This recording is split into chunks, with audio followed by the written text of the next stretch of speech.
নমস্কার, সকলকে জানাচ্ছি সনাতন প্রশ্ন উত্তর বিষয়ক চ্যানেল জয়রাধে.com-এ সুস্বাগতম। সনাতনী বন্ধুগণ, আমরা সকলে ছোটবেলা থেকে মুঘল সাম্রাজ্যের ইতিহাস জেনে আসলেও আমরা কিন্তু তার পূর্বের সময়ে থাকা সনাতনী রাজা মহারাজা সম্রাটদের ইতিহাস সম্পর্কে সম্পূর্ণ অজ্ঞাত।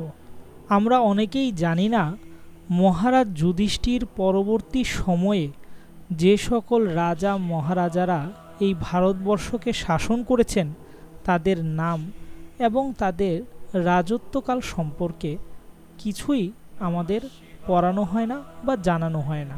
তাই সকলেই আমরা এই বিষয়ে অজ্ঞাত থাকি।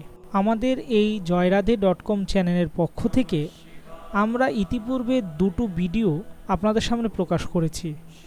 যার প্রথম ভিডিওতে আমরা কুরুক্ষেত্রের যুদ্ধ এবং মহারাজ যুধিষ্ঠিরের রাজত্বকাল পরবর্তী সময়ে ৪৪ জন রাজার রাজত্বকাল এবং রাজার নাম উপস্থাপন করেছি, এবং দ্বিতীয় ভিডিওতে আমরা ৪৫ থেকে ৮০তম রাজার রাজত্বকাল এবং তাদের নাম আপনাদের সম্মুখে উপস্থাপন করেছি। আপনারা যদি এই দুটো ভিডিও না দেখে থাকেন তবে আই বাটনে প্রদর্শিত ভিডিওটি দেখে আসতে পারেন, তবে জানতে পারবেন এর ইতিহাস এবং মহারাজদের নামগুলো সম্পর্কে, অথবা আমাদের কমেন্ট বক্সেও এই ভিডিওর লিঙ্ক দেওয়া থাকবে, সেখান থেকেও কিন্তু আপনি জেনে নিতে পারেন আমাদের এই সনাতন ধর্মের গৌরব উজ্জ্বল ইতিহাস সম্পর্কে। আমরা গত পর্বে জেনেছিলাম মহারাজ মহীপাল এবং তার রাজত্বকাল পর্যন্ত। আজকে আমরা এর পরবর্তী ইতিহাস সম্পর্কে জানব। রাজা মহীপাল ছিলেন ৮০তম রাজা। রাজা মহীপাল অত্যন্ত ধার্মিক ছিলেন এবং তিনি ধর্ম পালনের জন্য বানপ্রস্থ ধর্ম গ্রহণ করেন এবং বনে গিয়ে ধর্মাচরণ শুরু করেন। এই খবর শুনে বঙ্গদেশের রাজা অধিসেন ইন্দ্রপ্রস্থে এসে সেখানে রাজত্ব শুরু করেন। তার বংশের ১২ পুরুষ ১৫১ বছর ১১ মাস ২ দিন রাজত্ব করেছিল। তাদের ইতিহাস এখন আমরা জানব। রাজা অধিসেন ১৮ বছর ৫ মাস ২১ দিন, তার পুত্র বিলাবল সেন ১২ বছর ৪ মাস ২ দিন, কেশব সেন ১৫ বছর ৭ মাস ১৭ দিন, মাধব সেন ১২ বছর ৪ মাস ২ দিন, ময়ূর সেন ২০ বছর ১১ মাস ২৭ দিন, ভীম সেন ৫ বছর ১০ মাস ৯ দিন, কল্যাণ সেন ৪ বছর ৮ মাস ২১ দিন, হরি সেন ১২ বছর ২৫ দিন, খেম সেন ৮ বছর ১১ মাস ১৫ দিন, নারায়ণ সেন ২ বছর ২ মাস ২৯ দিন, লক্ষ্মী সেন ২৬ বছর ১০ মাস, দামোদর সেন ১১ বছর ৫ মাস ১৯ দিন রাজত্ব করেছিলেন। রাজা দামোদর সেন রাজা হিসেবে ততটা ভালো ছিলেন না। রাজা দামোদর সেন তার পুত্র মিত্রাদিগকে অনেক কষ্ট দিতেন।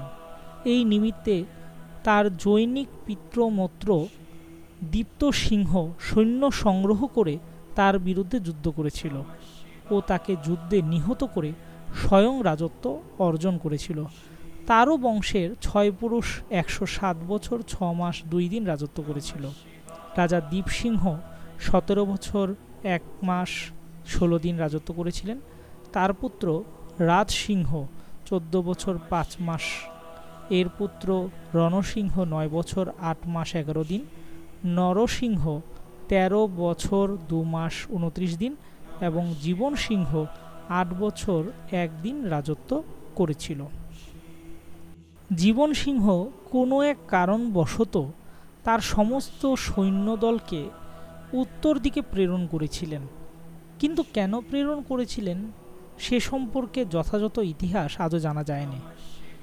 তার সমস্ত সৈন্য যখন ইন্দ্রপ্রস্থ থেকে দূরে চলে গিয়েছিল, এই খবর পৌঁছায় বারাটের রাজা পৃথ্বীরাজ চৌহানের কাছে।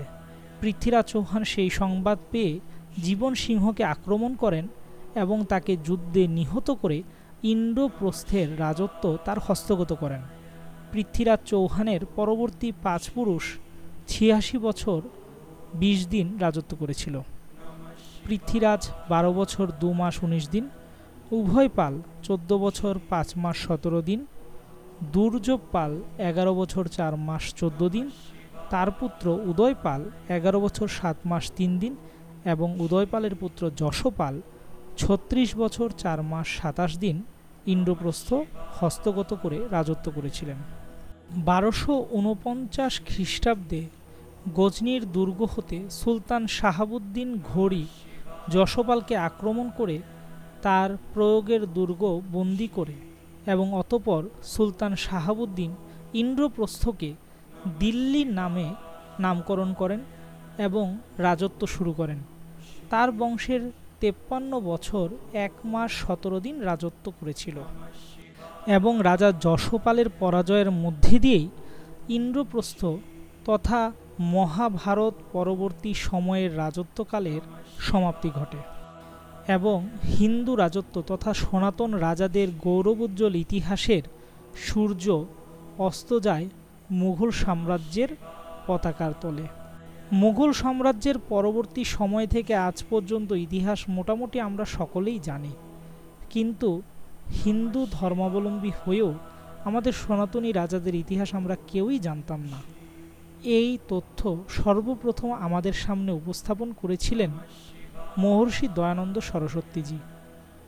তিনি এই তথ্য সংগ্রহ করেছিলেন রাজপুতনার অন্তর্গত উদয়পুর মেদার রাজ্যের রাজধানী চেতরগড়ের শ্রীনাথ দ্বার হতে প্রকাশিত ও বিদ্যার্থী সম্মিলিত হরিশ্চন্দ্র চন্দ্রিকা এবং মোহনচ চন্দ্রিকা নামক পাক্ষিক পত্রিকা হতে।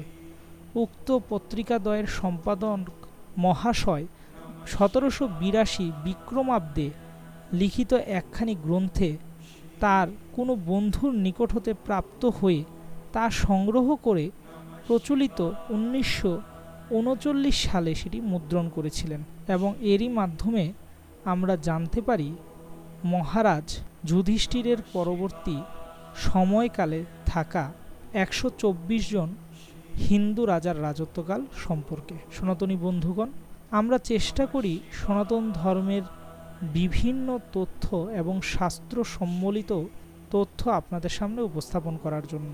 আমাদের এই প্রচেষ্টাকে আরও বেগবান করতে আপনার মূল্যবান লাইক, কমেন্ট এবং শেয়ার আমাদেরকে প্রদান করুন এবং অবশ্যই আমাদের চ্যানেলটিকে সাবস্ক্রাইব করবেন যেন আরও নিত্য নতুন ভিডিও আমরা আপনাদের জন্য তৈরি করতে পারি। এতক্ষণ ধৈর্য সহকারে সম্পূর্ণ ভিডিও দেখার জন্য আপনাদের আবারও ধন্যবাদ জানাচ্ছি। নমস্কার, জয় রাধে।